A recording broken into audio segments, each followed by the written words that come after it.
parti. C'est parti pour les actus hardware du jour, grâce au site de Cocottland, comme d'hab. Aujourd'hui, pas beaucoup de news. J'ai regardé vite fait. On va pas avoir grand chose à se mettre sous la dent, malheureusement. Mais bon, c'est bien aussi de finir la semaine de news avec une petite journée, qu'on ait le temps de discuter et de parler d'autres choses si vous avez envie. Il n'y a aucun problème. On va commencer par le sommaire, comme d'habitude. Donc comme je vous ai dit, pas beaucoup de news.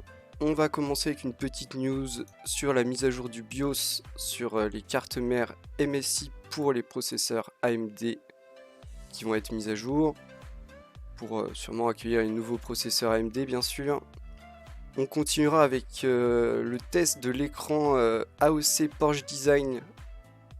J'avoue, je suis tombé amoureux de cet écran,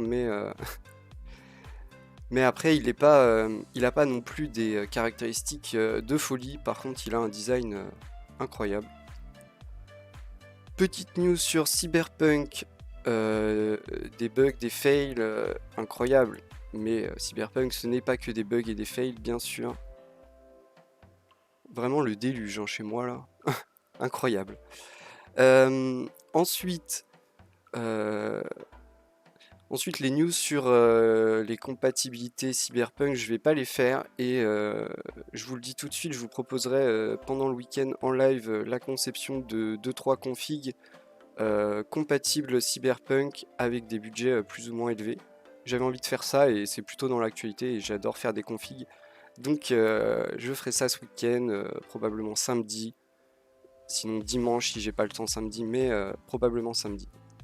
Vous pourrez venir voir ça en live si ça vous intéresse et il y aura bien sûr une VOD sur YouTube pour les gens qui ne seront pas disponibles pour le live. On continuera avec un Mugen 5 entièrement noir à venir chez Site. J'ai l'impression de parler une autre langue mais on verra de quoi ça parle. Je sais pas trop ce que c'est Site comme marque. Des ventilateurs, non ? Je crois que j'ai déjà vu des ventilateurs. Peut-être des boîtiers aussi. Je ne sais pas, on verra. On continuera avec des 6900 XT. Bah oui, elles vont commencer à être annoncées par les marques, même si on sait que ça va être très compliqué au niveau des stocks. Ça va être annoncé. Asus qui fait de même, qui présente sa 6900 XT, bien sûr. Oh! Oh, vous voyez pas l'écran? Exact. Aïe aïe aïe, les erreurs. Hop, vous voyez l'écran. Bon, c'était pas trop grave que vous voyez pas l'écran jusqu'à maintenant. Heureusement que tu me l'as dit, merci Toxic. Merci à toi. Tu as sauvé ma VOD. Je te remercie grandement. Du coup, effectivement c'est mieux. Du coup, on s'est arrêté à Asus qui nous présente sa 6900 XT. De toute façon, je lisais les titres, donc vous avez rien loupé. Vous inquiétez pas. On continuera avec Site qui nous présente un nouveau ventilateur. Ok. Donc vous voyez, je vous avais dit ventilateur. Mais je crois qu'ils font des boîtiers aussi. Donc peut-être qu'il y a une histoire de boîtier à un moment. Ensuite, un prix sur... Ok, marrant ça. Alors je vais trier ça vite fait. Hop, je vais la mettre juste après l'annonce de la carte. Parce qu'en gros, Asus annonce sa carte et ensuite on a un prix. Ah non, en fait, c'est pas les mêmes. Autant pour moi. Donc ça reste une carte Asus avec un prix. Une 6900 XT Asus avec un prix. Et vous allez voir, le prix ne régale pas. Sachez qu'il vous reste quelques jours encore pour profiter des moins 30% sur vos clés Windows 10 et Office 2016 et 2019, si ça vous intéresse. Voilà, je ne commenterai pas plus cette news, mais si ça vous intéresse, vous êtes au courant. On aura ensuite un siège gaming de chez Aerocool. Aerocool qui fait normalement des produits accessibles en termes de prix. On ira voir à combien coûte leur siège gaming. Un siège accessible, ça nous intéresserait. On aura ensuite le jeu offert par Epic Games, comme toutes les semaines. Il s'agit cette semaine de Pillars of Eternity Definitive Edition. Je ne connais pas le jeu, je ne sais pas si vous connaissez, moi non. On continuera avec un water cooling all-in-one avec le look Ice Gem, donc qui marche pas trop sur moi, mais qui est assez innovant et pour les gens qui aiment ce genre de look, clairement ça n'existait pas trop jusqu'à maintenant et ça commence à se démocratiser, c'est bien. On aura ensuite un autre siège gaming de chez Auraxit qui complète sa gamme TK avec le 700 et le 700F. On ira voir les prix, les visuels, si ça a l'air confortable ou pas, si ça nous tente ou pas. Après, les sièges, il faut tester, honnêtement. C'est dur de savoir juste sur une photo si ça nous convient ou pas. Mais en testant, on peut vite se rendre compte si c'est fait pour nous ou pas. Et on finira avec un deuxième jeu offert par l'Epic Game Store, le jeu Tyranny Gold Edition, que je ne connais pas non plus. Et on finira avec des tarifs sur une 6900 XT de chez Power Color. Alors je vous préviens tout de suite, les tarifs sur les 6900 XT Custom, ça va faire très très mal. Je vous préviens tout de suite. Et on commence l'actu avec cette petite news. Une petite news qui ressemble à beaucoup qu'on a vu ces derniers temps depuis l'annonce des nouveaux processeurs AMD. Bien sûr, toutes les marques vont mettre à jour leur BIOS pour prendre en charge les AMD Ryzen 5000. Bien sûr, c'est une promesse d'AMD de ne pas avoir à changer sa carte mère si vous voulez changer de processeur. Donc ils vont le faire, hein. Ils sont pas vraiment obligés, mais ils ont tout intérêt et ça passerait très très mal s'ils le faisaient pas. Après, pas de panique, il n'y a pas besoin de se presser tant que ça, vu que c'est très très dur de mettre la main sur un processeur AMD Ryzen 5000. Donc ils le font, ils prennent leur temps, ils ont bien raison de prendre leur temps, de toute façon, il n'y a pas de stock dispo. Et les gens qui ont déjà réussi à mettre la main sur ces processeurs, et bah déjà ils ont de la chance, donc ils se débrouillent. Non, mais sinon il y a aussi des nouvelles cartes mères disponibles qui prennent en charge nativement ces nouveaux processeurs. Donc si vous avez vraiment besoin, il y a déjà des moyens et il y a déjà des marques qui ont mis à jour leur BIOS pour prendre en charge les nouveaux processeurs AMD. Donc vous avez d'autres techniques. Mais ils vont toutes les marques vont s'aligner, c'est sûr. On continue avec cet écran très cher. Très cher, cet écran AOC Porsche Design de 32 pouces en 2160p, donc l'UHD qui est presque de la 4K. On a seulement 60 Hz par contre. On est à un prix très élevé de 900 €. Oui, oui, oui. Il est très beau, il est très beau cet écran. Là on voit pas l'arrière, mais l'arrière est aussi très beau. C'est cher, c'est un écran autant fait pour être montré que pour être fonctionnel, donc forcément c'est un peu spécial. Mais moi le design j'adore. Là on voit pas la face arrière qui est très très belle. Après je peux pas le conseiller en vrai, c'est difficile de dire qu'on conseille ça. 900 € pour un écran 32 pouces en UHD, bah c'est cher. Surtout pour du 60 Hz, ça me voudrait au moins du 120 Hz là-dessus, avec plein de choses, on les a pas forcément. Faire une collab avec Porsche Design, ça doit faire augmenter les tarifs forcément. Donc voilà, il y a ça, et ça se veut un peu objet d'exception. Ça se veut un peu objet d'exception. Après, pour 900 €, avoir seulement 60 Hz, c'est dur. Clairement, si vous l'achetez, c'est parce que vous aimez autant le design que ses fonctionnalités. Et que vous êtes un peu soit fanboy AOC, soit fanboy Porsche. Ce que je respecte totalement. Hein. Mais voilà, au niveau rapport qualité-prix caractéristique, on n'est quand même pas sur le meilleur. Mais un très très bel objet. J'aimerais bien voir si je peux vous montrer l'arrière, parce que c'est vraiment l'arrière qui est très très beau. Voilà, ici vous avez l'avant et l'arrière. Et sur moi, ça marche très très bien. Sur moi, ça marche très très bien. Je n'ai pas les moyens d'acheter ce genre d'écran à 900 euros. Et même si j'avais les moyens, je sais pas si je voudrais vraiment, parce que ça se veut un peu exposé, ce genre de, un peu au milieu de la pièce, et on voit, si c'est pour cacher l'arrière de l'écran, c'est un peu dommage.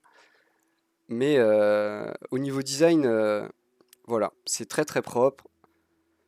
Je trouve que ça a un petit côté design Apple, je trouve. Et c'est un compliment, hein, dans ma bouche en tout cas. Mais ça a aussi un petit côté prix Apple. Et ça, c'est un peu moins un compliment. Mais bon, à vous de voir. Très très bel objet dans tous les cas. Ça, là-dessus, je ne reviendrai pas sur ce que je dis. Je le trouve très beau. Vraiment très très beau. Mais effectivement, il est trop cher. Il est bien trop cher. Après, je suis pas sûr qu'il y ait des objets Porsche Design qui soient accessibles. Même pas, sans parler de trop cher, juste accessible. Je ne pense pas, honnêtement. C'est souvent des marques qui font des collabs pour créer des objets plutôt type haut de gamme luxe. Donc voilà, c'est pas vraiment étonnant. On continue avec la seule news sur Cyberpunk 2077 que je prendrais, qui les met pas forcément en valeur, mais on a beaucoup trop parlé de ce jeu qui est sorti hier. Et j'y jouerai un jour quand j'aurai mon nouveau PC. Mais pour l'instant ce n'est pas possible. Mais j'y jouerai, hein, clairement. Sûrement en stream si je continue à streamer régulièrement.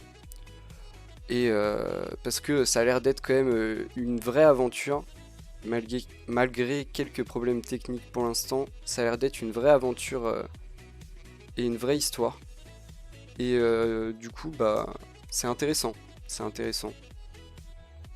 Donc, cette news du coup, qui ne les met pas en valeur parce que certaines personnes ont eu des problèmes avec un jeu qui plante à chaque démarrage. Alors ça, effectivement, c'est la frustration ultime. On paye un jeu plein pot parce que souvent il a été précommandé, bien sûr. Et il ne démarre pas.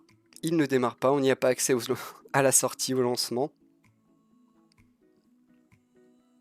Que dire?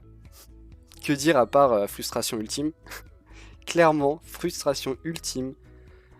Mais, euh, mais ça arrive. Les bugs, ça arrive. Espérons juste que ça soit vite résolu et que ça soit une minorité, vraiment une toute petite partie des joueurs qui ait ce problème. Mais, euh, mais ça va être corrigé, ne vous en faites pas, hein. Les gens qui sont frustrés et qui ont payé, je comprends totalement. Après, si vous avez vraiment envie de jouer au jeu, ne demandez pas à vous faire rembourser, juste attendez quelques heures, quelques jours et ils vont faire. Si vous faites remonter les rapports de bugs, ils vont corriger, hein. Ils ont tout intérêt à ce que les gens qui ont acheté le jeu puissent y jouer. Quand même, quand même logique. Mais voilà, encore un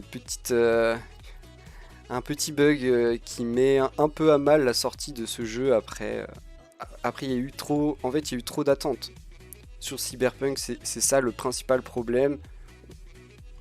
C'est un jeu très qualitatif, surtout en termes de visuel, de scénario et tout. Il y a visiblement des bugs, certaines personnes ont des bugs. Après, certaines personnes disent ne pas avoir du tout, enfin très très peu de bugs et tout. Donc, ça dépend aussi des gens. Ça doit dépendre des plateformes, bien sûr. Mais, euh, mais ça, tout va être corrigé, ça va être optimisé, ne vous en faites pas, ils travaillent dessus. Et c'est une vraie grosse équipe de gens qui sont compétents, qui travaillent dessus, hein. C'est juste, bah, il faut du temps. Je sais que maintenant les gamers sont exigeants et tout le monde veut que ça aille très vite. Mais pour les gens qui ont déjà fait un peu de dev, peu importe le type de dev, même si c'est pas du jeu vidéo, ça prend du temps. Ça prend du temps. Il y a plein de trucs à peaufiner. Et il y a aussi une sur-hype et une sur-attente sur un jeu, je pense. Et oui, il y a eu beaucoup de reports. effectivement, après, d'un autre côté, ils sortent un jeu sur toutes les plateformes en même temps. C'est quelque chose qui est très compliqué à faire. C'est quelque chose qui est très compliqué à faire c'est beaucoup plus facile de sortir un jeu sur une seule plateforme. On l'optimise pour un seul matériel et on limite grandement les bugs. Quand on sort Day One sur tout, et va y avoir des bugs. Déjà, c'est 100% sûr, plus ou moins suivant les plateformes. Et oui, il y a eu des reports, oui, il y a toujours des bugs, c'est un peu embêtant, mais c'est quand même un gros truc. Franchement, vraiment, hein, le développement, c'est quand même quelque chose de compliqué. Après, on pourra toujours dire il y a eu trop de reports, ça a été trop long et tout. Je pense qu'il y a aussi eu trop d'attentes. Ce qui fait que les reports ont été ressentis comme durs par beaucoup de gens. Beaucoup de gens ont râlé. Et vraiment, les gens en attendaient beaucoup. Et franchement, là, c'est aussi parce que c'est un gros studio, un grand nom et tout. Mais le nombre de jeux qui est reporté sur des années, euh, il y en a plein, il y en a plein. Et il y en a même qui finissent par ne jamais sortir. Donc, c'est juste que là, c'est un gros studio.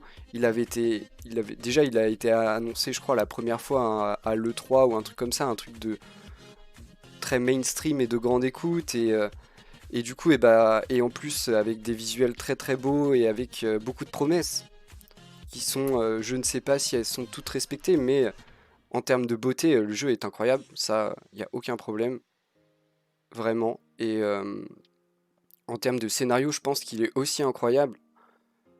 Après, il y a des bugs techniques qui vont être résolus petit à petit. C'est un jeu aussi qui est fait pour perdurer dans le temps, un peu à la GTA, mais c'est la seule, c'est la seule comparaison qu'il faut faire avec GTA, hein, clairement, par contre.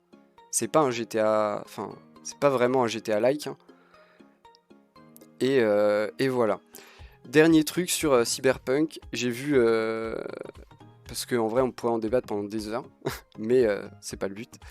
J'ai vu juste vite fait pour vous dire que si vous comptez l'acheter sur PS4 classique ou Xbox One classique, je pense que c'est une mauvaise idée. J'ai vu des benchmarks où le jeu tourne à 15 FPS sur PS4 classique.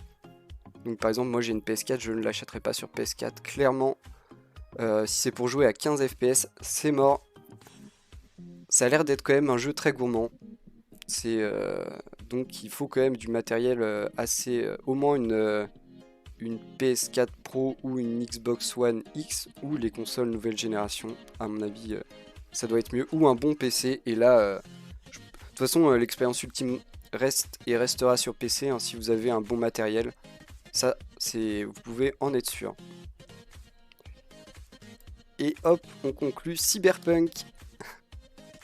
Ah, il y a beaucoup trop sur Cyberpunk. Au bout d'un moment, moi, quand on nous vend pendant trop longtemps des trucs, et ben on est forcément déçu en fait. Même s'ils nous avaient fait le meilleur jeu du monde, on aurait été déçu, je pense.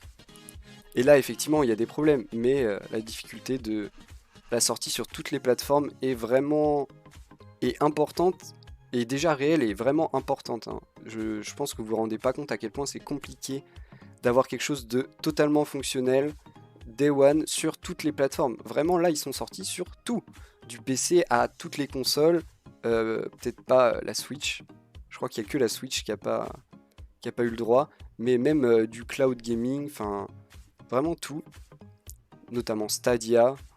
Donc laissez-leur un peu de temps, avec les retours, ils vont optimiser les trucs, ça va prendre un peu de temps, mais c'est un vrai travail. Et si le jeu a pour volonté de durer et d'avoir du contenu ajouté régulièrement, et c'est pas grave d'avoir quelques bugs à la sortie, tant que c'est corrigé. On continue avec Sith, pas les Jedi et les Sith, hein, mais une marque que je ne connais pas trop, qui nous parle de son Mugen 5 Black Edition. Qu'est-ce que le Mugen 5? Ah, un Ventirad, très bien. Très bien, très bien, assez classique. un gros radiateur au milieu, un ventilateur ici, j'imagine la possibilité d'en mettre un deuxième à l'arrière. Ok, on est sur une hauteur raisonnable de 154,5 mm, donc ça rentre à peu près dans tous les boîtiers. Ça c'est intéressant, il a une base excentrée qui permet de ne pas bloquer le premier slot de RAM, ce qui est souvent le cas sur les ventirades un peu imposants. On vient couvrir le premier slot de RAM et suivant le design des ventirades et la taille des ventilateurs, soit on peut pas du tout mettre de RAM dans le premier slot, soit on peut mettre que des versions qui sont pas hautes, donc avec des radiateurs petits. Donc c'est intéressant qu'ils pensent à ça. Sinon on est sur du design assez classique, hein. Ça ressemble au Be Quiet, Cooler Master et autres. Qu'est-ce qu'on peut dire dessus? Il pèse 890 grammes, il est compatible avec tout en vrai. Avec tout sauf les processeurs AMD qui ont 64 cœurs, là je sais plus comment ils s'appellent, mais bon, personne n'a ça, vous en faites pas.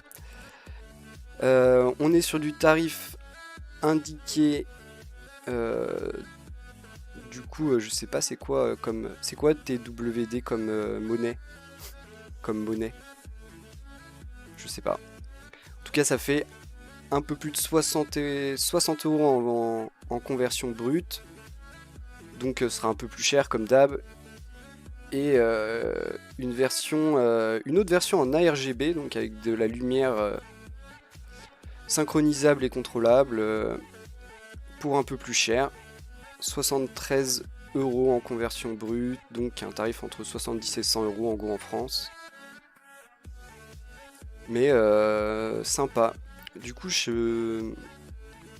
j'imagine que ça vient du marché asiatique, vu que je connais pas la devise.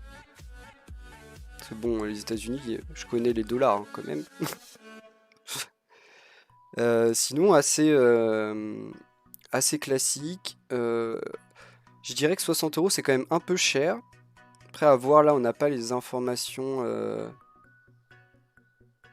Et aussi, on n'a pas les informations de refroidissement. On ne sait pas jusqu'à combien il peut refroidir. Mais intéressant. Attendons de voir des prix pour notre marché à nous parce que on sait jamais, hein. On sait jamais quand ça passe d'un marché à l'autre.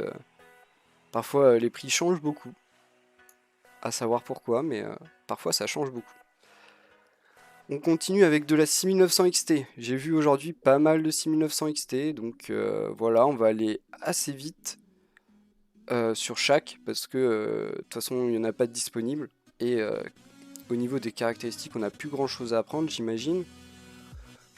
Ici on est chez Power Color qui nous présente sa 6900 XT Red Devil. 3 connecteurs d'alimentation, 8 pins, donc beaucoup.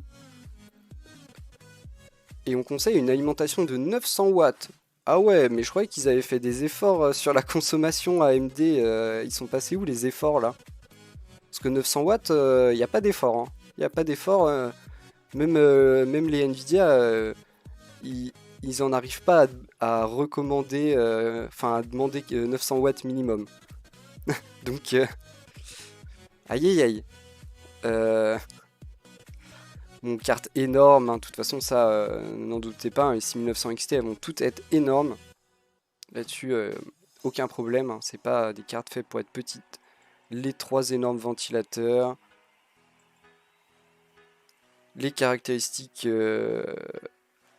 pareil que la carte de référence AMD avec une fréquence qui est un peu supérieure bien sûr. Le visuel arrière avec ces RGB rouges.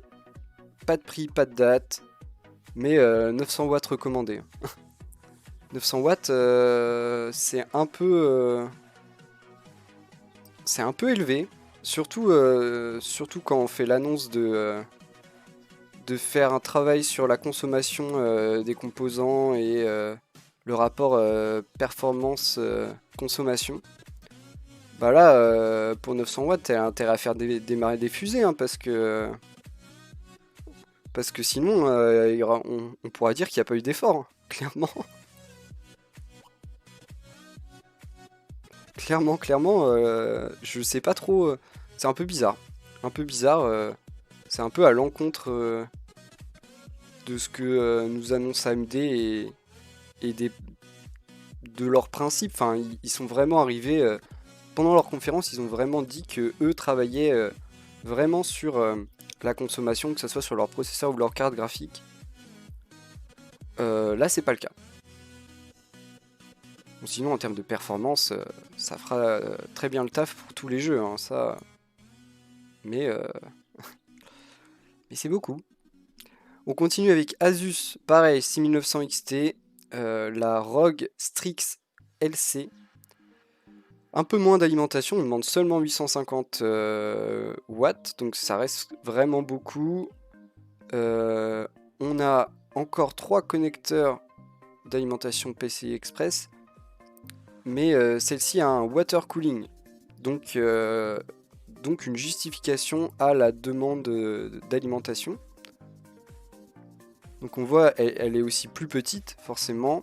Un refroidissement hybride avec un ventilateur ici et un water block sur le reste de la carte. Ici le radiateur et les 2 ventilateurs. Ça va être très très cher ça comme produit. Ça va être très très cher. On est encore une fois sur des caractéristiques quasiment identiques aux autres 6900 XT à part la fréquence qui peut varier un petit peu. Ok. Du coup, là on demande pareil, 3 connecteurs d'alimentation, mais on a un water cooling à faire tourner en plus, donc ça justifie la demande d'alimentation supplémentaire. C'est moins choquant que pour une carte graphique refroidie par air. Ça reste 3 connecteurs d'alimentation. Et ça reste, on demande tout de même 850 watts d'alimentation au minimum. En même temps,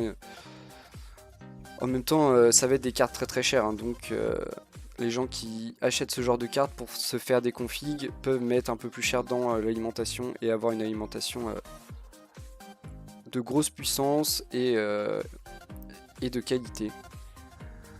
En termes de prix,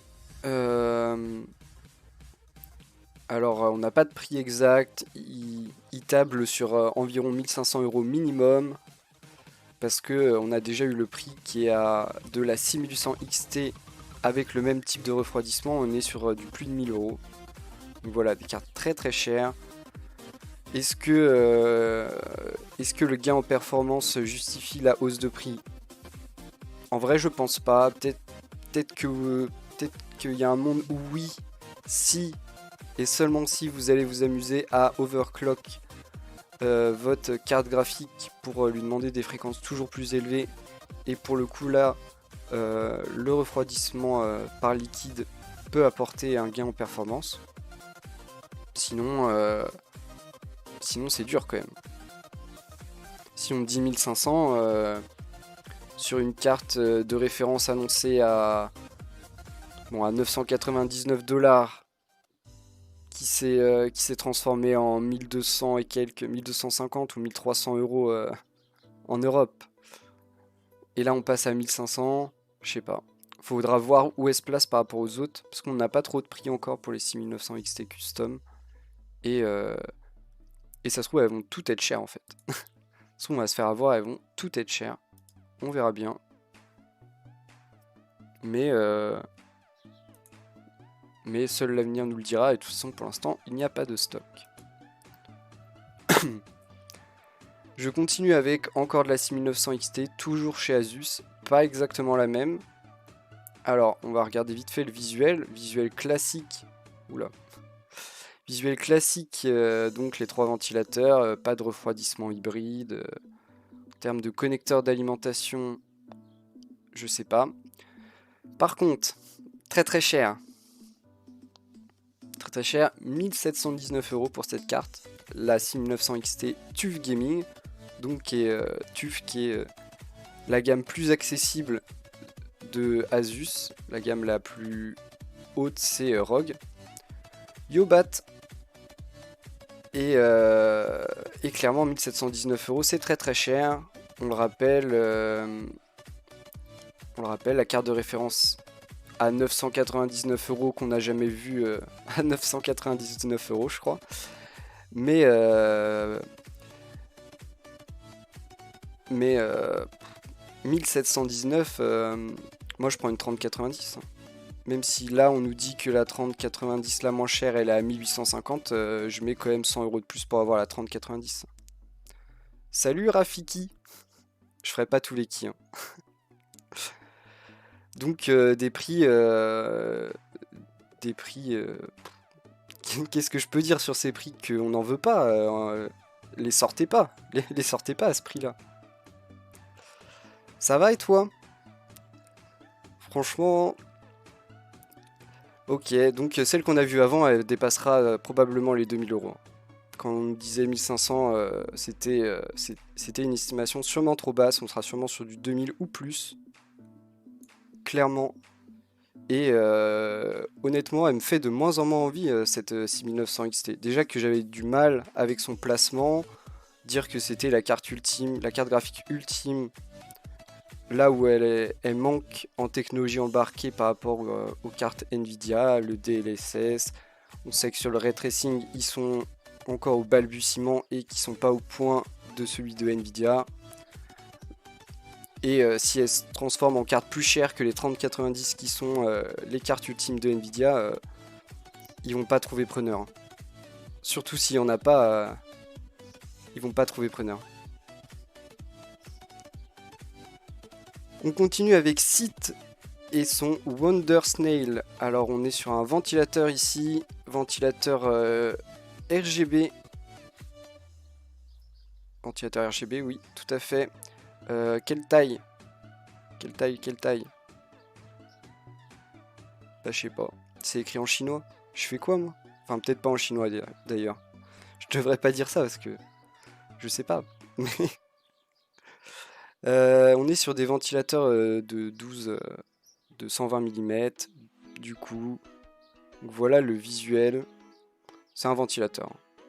Du coup, je vois pas les lumières. C'est dommage. Et on n'a pas de prix. C'est écrit dans une langue asiatique. Et voilà. Ça m'aide pas beaucoup. Ça m'aide pas beaucoup ces histoires.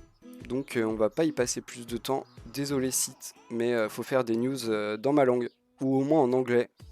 Comme ça je peux à peu près décrypter. Mais les alphabets asiatiques, je suis pas au point. Désolé. On continue avec Aerocool. Aerocool qui nous présente son siège gaming Guardian. Alors, on va commencer par le visuel.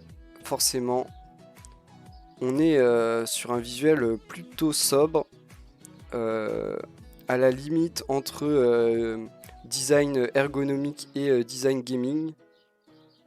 On est sur un siège qui pèse tout de même 17,2 kg, donc plutôt lourd. Après, il y a des plus lourds et il y a des plus légers, hein. De toute façon, ça, aucun problème. Disponible en plusieurs coloris. Rouge, bleu, blanc et noir.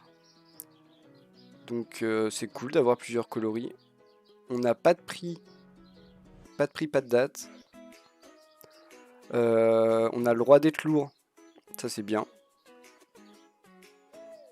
Parce qu'on peut aller jusqu'à 125 kg de recommandé et maximal de 150 kg. Juste pas de prix, pas de date, c'est un peu dommage ça quand même.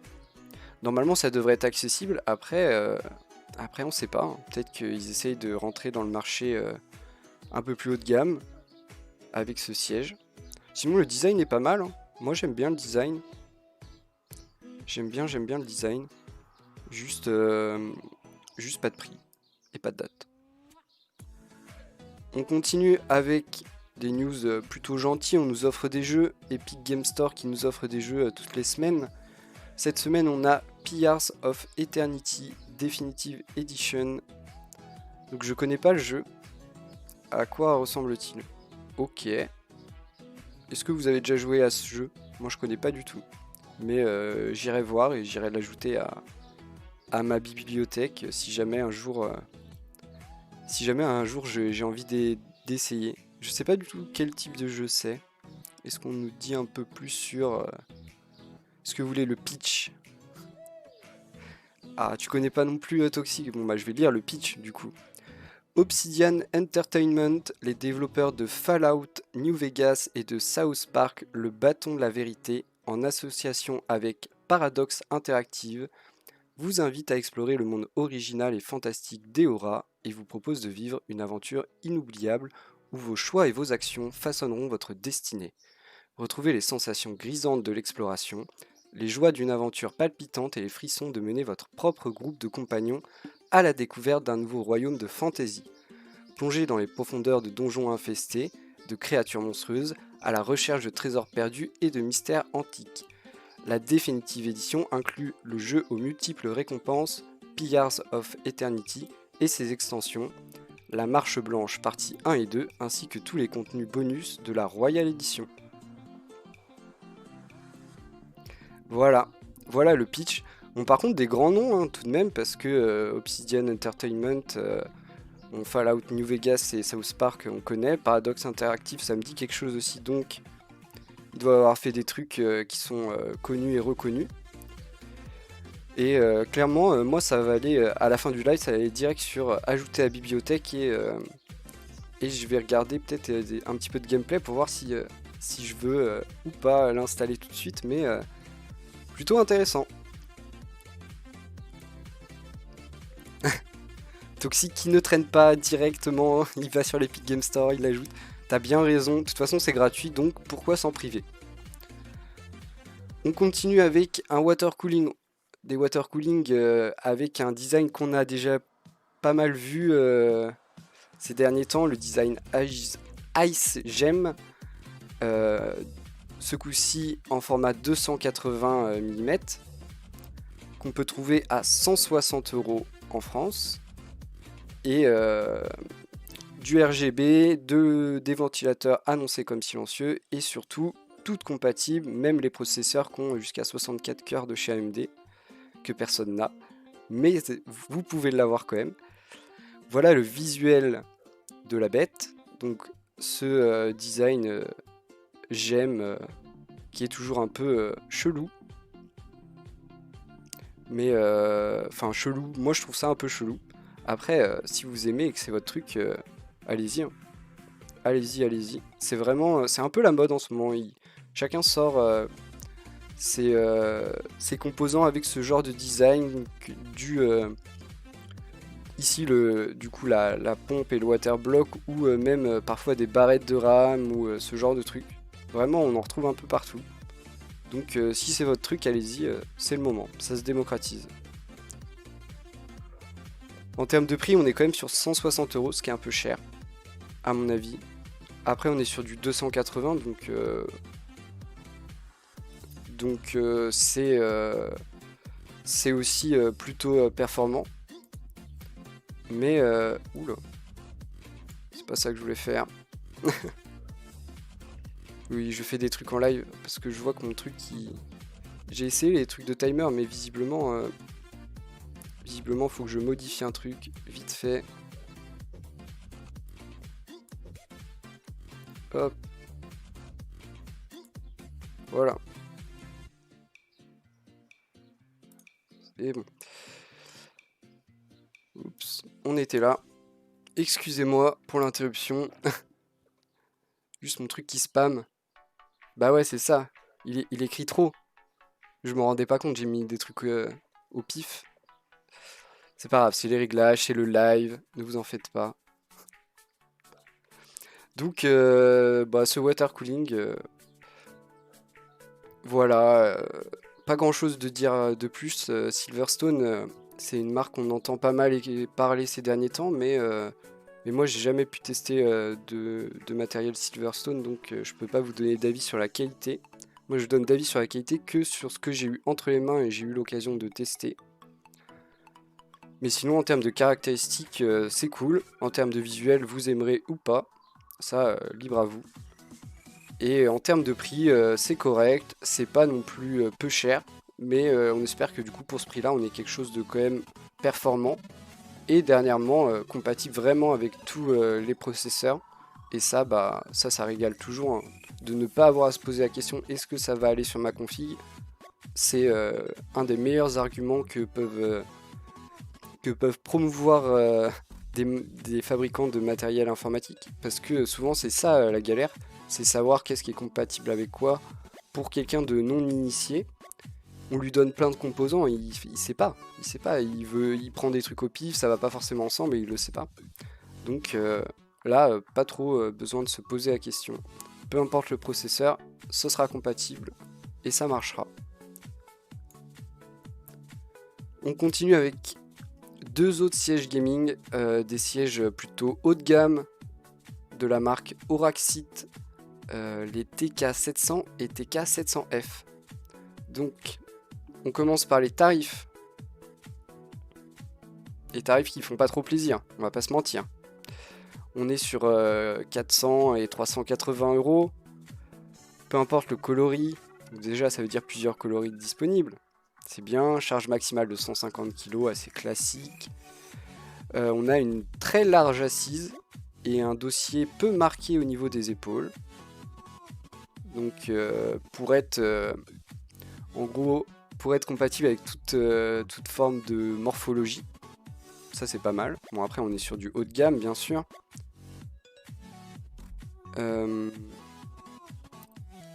La différence c'est les matériaux, il y en a un qui est en tissu micro perforé et l'autre qui est en je sais pas quoi. Attendez je vais vous dire. Soit du PVC micro perforé, soit du tissu. Voilà. C'est ça qui justifie les 20 € de différence de prix.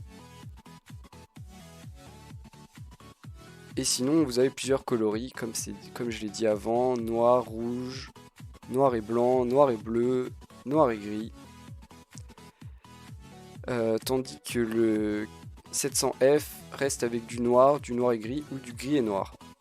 Voilà, plus sobre le 700F. Sinon, il ressemble à beaucoup de sièges gaming, bien sûr. De toute façon, maintenant, on est souvent sur les mêmes visuels. On a les accoudoirs totalement modulables. On notera tout de même la présence, souvent je m'en plains, des petits coussins additionnels au niveau de la tête et des lombaires. Ça, c'est bien. On peut les enlever si on n'aime pas. Mais on est content de les avoir. On est tout de même sur des sièges à 400 et 380 euros, donc on se dit que c'est normal de les avoir, mais on a vu précédemment sur certains modèles aussi chers, voire plus, qui n'étaient pas forcément fournis. Et ça, on était un peu déçus. On a une garantie de 5 ans avec possibilité de passer à 10 ans sur simple enregistrement du produit. Donc vraiment, pour garantir pendant 10 ans, c'est qu'ils sont sûrs de la qualité. Hein, ils veulent pas se tirer une balle dans le pied. Donc ils savent que ça va durer dans le temps. Encore une fois, dans ces tarifs-là, on espère tout de même. Quand on met 400 € dans un siège, on espère qu'on va le garder au moins 5 ans, clairement. Et 10 ans, c'est pas de trop.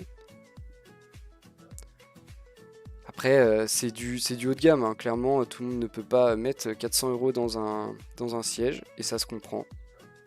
Mais sachez que ça existe, et que si ça vous plaît... Et on peut noter tout de même le large choix de coloris. Pas sur tous les modèles, mais quand même un large choix de coloris. On continue avec un autre petit bon plan d'Epic Games qui nous offre un deuxième jeu, le jeu Tyranny Gold Edition. Je ne connais toujours pas ce jeu. Est-ce que je vous refais le pitch? Allez, je vous refais le pitch. Découvrez un nouveau chapitre de Tyranny, le jeu de rôle acclamé par la critique dans Bastard's Wand, une nouvelle extension qui s'appuie sur la captivante histoire du jeu. Plongez-vous dans les mystères de Terratus en faisant régner la justice de Kyros, ou votre propre interprétation de celle-ci. Ça veut dire qu'on a le choix. Dans une nouvelle région des Tierces. Outre la découverte de cette nouvelle région, Bastard's Wand vous permettra d'en apprendre davantage sur votre groupe en vous lançant dans des quêtes en compagnie de Lantry, Verse et Barrick. Incroyable. En vrai, en termes de visuel, ça me paraît pas mal. J'avoue que le pitch m'a moins emmené et moins fait voyager que le premier. On ne bénéficie pas non plus de grands noms qui me parlent. Mais encore une fois, c'est gratuit. Donc ne vous privez pas. Ajoutez-le à votre bibliothèque. Vous verrez plus tard si vous voulez le télécharger et y jouer. Mais ajoutez-le à votre bibliothèque, ça ne coûte rien. C'est le cas de le dire, c'est gratuit. Et on finit tranquillement cette journée de news, la dernière de la semaine, avec des tarifs. Des tarifs pour l'énorme carte graphique qu'on a vue au tout début, la 6900 XT Red Devil de Power Color, qui nécessitait les fameux 900 watts d'alimentation, avec ses 3 connecteurs d'alimentation bien sûr. On a vu un design assez classique, tout en gigantisme, bien sûr. Les 3 ventilateurs, vraiment un gros bébé. Est-ce qu'on veut vraiment savoir le prix? Est-ce que vous êtes prêts à apprendre le prix? Je suis pas sûr, hein. Je suis pas sûr. Je ne suis pas sûr. Oula. Oula. On arrive au prix. Allez, le prix. Alors, elle est apparue chez Top Achat d'ailleurs, si ça vous intéresse. 1360 € pour la version de base et 1420 pour la version Limited Edition. Les deux cartes sont identiques, la différence semble se faire au niveau du bundle, avec par exemple des touches de clavier collector pour la version limitée. 60 € pour des touches de clavier collector? Ouais, ok. Ça c'est vraiment, vraiment pour les gens qui se disent Ouah, c'est une édition limitée, elle est mieux. Mais non, elle est juste plus chère pour avoir 2 touches collector. Sinon, 1360 €, tarif plutôt correct. Bon, c'est cher, hein, on va pas se mentir, mais comparé à celle qu'on a vue précédemment à 1700 et des poussières, là, bah, on a l'impression que c'est plutôt contenu, forcément. Ça reste des cartes très chères, ça reste des cartes qui ont été annoncées à 999 $, euh, en version de référence. Donc, je sais pas. J'ai toujours un peu de mal à me dire que ça reste un investissement viable. Moi, j'ai toujours... Bon, après, j'ai peut-être tort. Clairement, j'ai peut-être tort, mais je vous avoue que pour ce prix-là, j'ai toujours plus envie d'aller chercher une 3080 que une 6900 XT. Après, j'ai peut-être tort. Clairement, j'ai peut-être tort.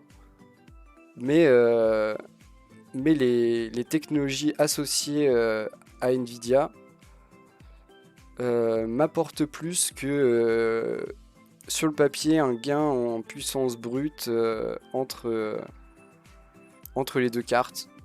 Donc on va sûrement me traiter de fanboy, hein, j'imagine. Mais j'ai toujours du mal avec cette carte. J'ai toujours du mal avec cette carte. Je la trouve trop chère, je la trouve pas assez complète. Et je trouve que...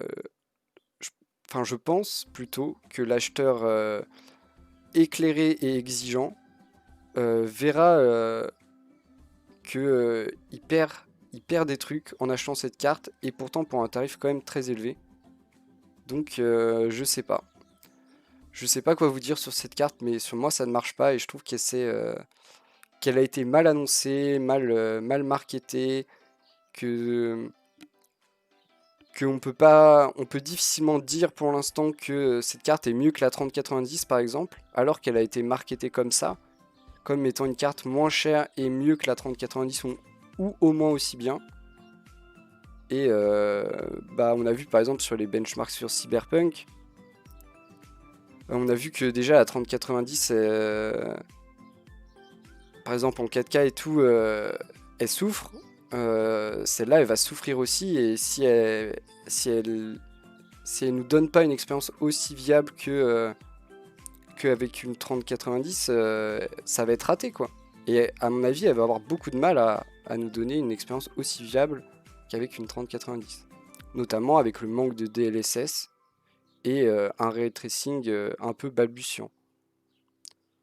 Donc on verra bien, mais pour moi, il y a eu des erreurs sur cette carte. Il y a eu des erreurs sur cette carte et peut-être soit sortie trop tôt, soit trop tard, soit pas un bon tarif, peut-être. Mais, euh, mais j'ai du mal à voir qui s'est dit c'est vraiment la carte qu'il me faut et qui va être vraiment mieux que tout ce que j'ai pu avoir avant. Donc, euh, donc voilà. Et c'est là-dessus qu'on conclut les actus d'aujourd'hui. On aura fait quand même pas mal de temps. Bon, j'ai beaucoup digressé forcément, mais il n'y avait pas beaucoup de news, donc je pouvais me le permettre. Et tant que je dépasse pas l'heure, je me permets de digresser un peu et de vous parler de ma vie. J'espère que vous avez aimé ce, cette, ce point actu du jour. Moi, j'aime toujours autant les faire. J'aime toujours autant, même si, bon, on n'a pas que des news sympas en ce moment. Euh, J'adore parce que j'apprends des trucs, je découvre du matériel, j'en discute et j'échange avec le chat. Et ça, c'est vraiment la meilleure vie. N'hésitez pas à aller sur mes réseaux sociaux, comme d'hab, à lâcher un petit follow, bien sûr, parce que je suis dans...